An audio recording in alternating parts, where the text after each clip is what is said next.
This budget is brought to you by Tata AIA.com and Bank of Maharashtra. देश की GDP में 30% की हिस्सेदारी रखने वाले एमएसएमई सेक्टर के लिए बजट में वित्त मंत्री ने तोहफों की बरसात की है। देश की इकोनॉमी के ग्रोथ इंजन में शुमार एमएसएमई सेक्टर को टैक्स राहत से लेकर सस्ता कर्ज लेने तक की सौगात वित्त मंत्री ने बजट भाषण में दी। MSMEs are growth engines of our economy.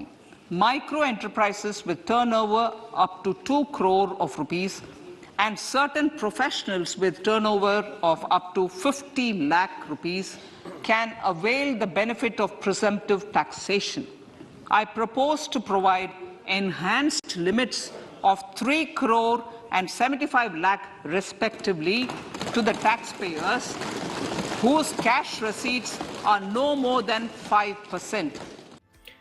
Budget में हुए ऐलान के मुताबिक वो एमएसएमई कंपनियां जिनका सालाना टर्नओवर 3 करोड़ रुपए है, उनको प्रिजम्पटिव टैक्सेशन का फायदा मिलेगा।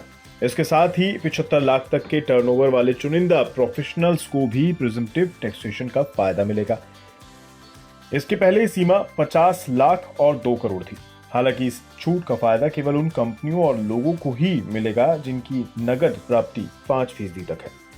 प्रिजम्पटिव टैक्सेशन स्कीम आमतौर पर वो कारोबारी और प्रोफेशनल्स अपनाते हैं जो किसी बही खाते और वित्तीय रिकॉर्ड्स को नहीं रखते हैं। ये लोग ना ही किसी अकाउंटेंट को रखते हैं जो उनके लिए आईटीआर फाइलिंग कर सके।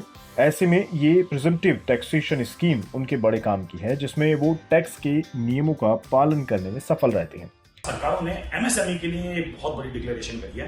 1% की कटौती करी है ब्याज दरों के अंदर और 9,000 करोड़ रुपए का कॉर्पस फंड अलॉट करा है एमएसएमई के लिए।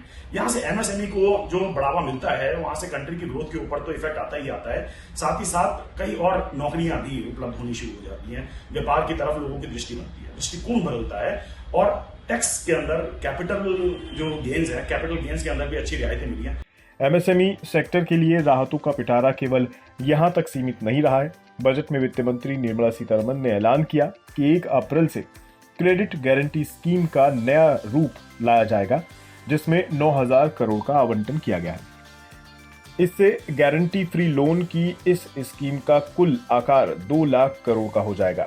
इसके साथ ही कोविड-19 की महामारी में मुश्किलों में आने वाली एमएसएमई को राहत दी गई है। कोविड-19 के दौरान कॉन्ट्रैक्ट पूरा करने में असफल रही कंपनियों की जमा रकम का 95% सरकारी कंपनियों को वापस करना होगा और नेशनल फाइनेंशियल इंफॉर्मेशन रजिस्ट्री के जरिए वित्तीय स्थिरता और आसान कर्ज मुहैया कराने का बंदोबस्त किया जाएगा। इसके साथ ही कंपनी एक्ट के तहत एक केंद्रीय प्रोसेसिंग सेंटर भी स्थापित किया जाएगा जो कंपनियों के दाखिल किए गए फॉर्म्स पर जल्द फैसला करेगा।